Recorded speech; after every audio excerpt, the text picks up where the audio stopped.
Assalamualaikum warahmatullahi wabarakatuh. Kembali lagi di channel yang sama.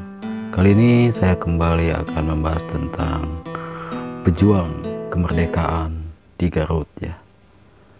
Jadi seperti halnya perjuangan warga Kubang yang berada di Tanjung ya, untuk mengusir tentara Jepang.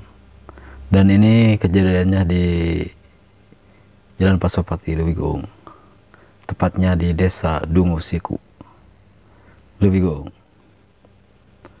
Yaitu ada sebuah tugu yang dinamakan Tugu Atam. Apa yang dimaksud dengan Tugu Atam? Apakah Atam itu seorang tokoh pahlawan, atau Atam itu nama sebuah kampung, atau Atam itu nama sebuah kelompok untuk mengusir penjajah Belanda? Oke, untuk mengetahuinya simak saja video ini sampai selesai.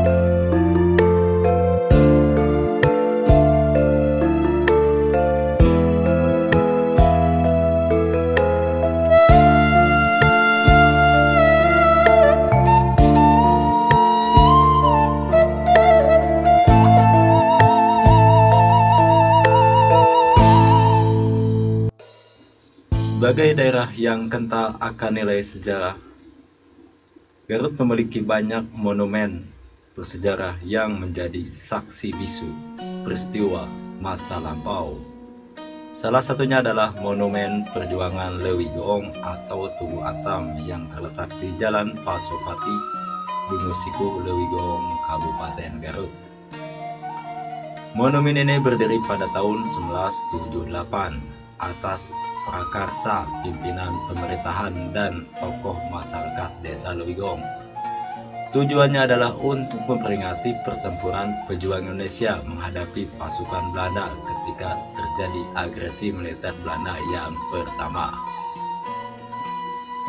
Monumen ini berbentuk tugu segi empat dengan peluru berukuran besar sebagai salah satu senjata yang memiliki peran penting dalam keberhasilan tentara Indonesia menggugurkan serdadu Belanda.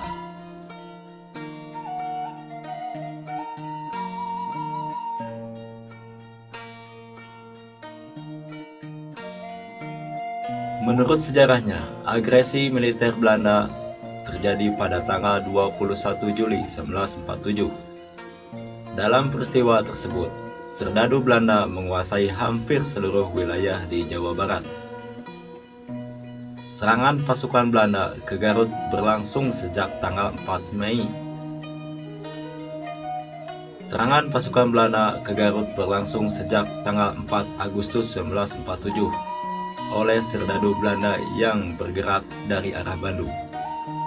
Pada tanggal 10 Agustus, Belanda mulai memasuki wilayah-wilayah kecil di Garut dengan melakukan gerakan patroli melalui salah satu jalan di Leuwigong yang menghubungkan antara Leles, Cibatu, dan Limbangan.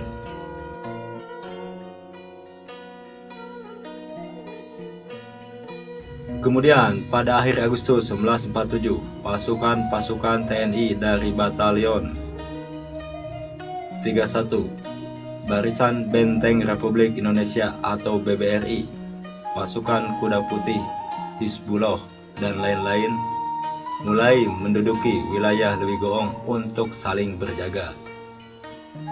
Mereka berencana untuk mencegat patroli serdadu Belanda di samping 3 jalan yang menghubungkan Leles, Garut, Cibatu, dan Limbangan, termasuk Leuwigong. Perundingan mengenal strategi penyerangan tersebut berlangsung selama 3 hari. Pada tanggal 3 September pukul 12.00, para pejuang mulai menyerang tentara Belanda dengan menggunakan senjata sederhana yang disebut Willis.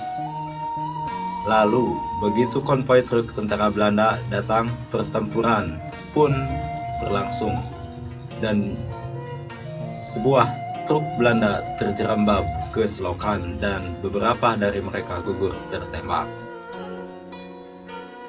Melihat kenyataan tersebut, tentara Belanda kemudian meminta bantuan sehingga datanglah serangan dari udara yang menewaskan Atam Sondara, prajurit dari pasukan benteng.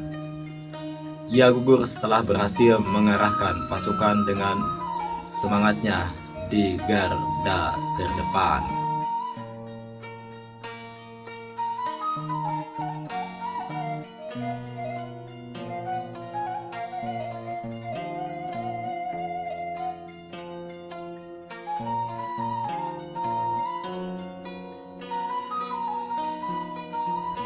Untuk mengenang perjuangannya, dibangunlah Tugu Atam.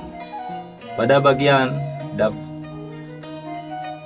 monumen pun terdapat prasasti yang berbunyi, "Jiwa dan raga kubaktikan ke pangkuan Ibu Pertiwi." Teruskanlah kawan, teruskan hari Selasa, tanggal 2 bulan 9 1947. Pertempuran terjadi pada tanggal bulan 9 1947. Batalion 31 Benteng, Resimen Tentara Perjuangan Bersama Rakyat melawan Tentara Belanda.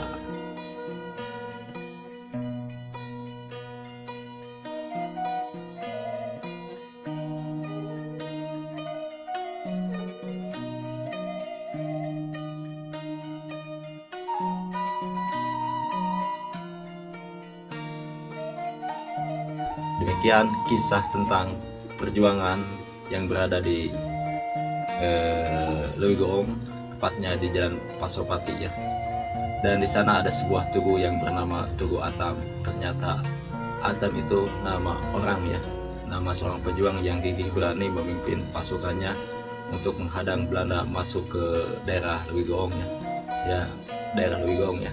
Berarti jalur antara Leles, Cibatu, Limbangan ya. Dan Atam merupakan warga dari Lewigorong dan menghadang pasukan yang akan masuk ke arah situ. Berarti para pejuang dari Garut itu banyak ya, selain yang di Kubang yang banyak yang gugur ya. Di sana di Kubang untuk mengusir tentara Jepang, dan di Lewigorong juga ada ya, yang tepatnya di daerah di Jalan Pasopati ya, Desa Dumusiku, Lewigorong. Oke, terima kasih. Sampai ketemu lagi di video selanjutnya. Hatur nuhun. Wassalamualaikum warahmatullahi wabarakatuh.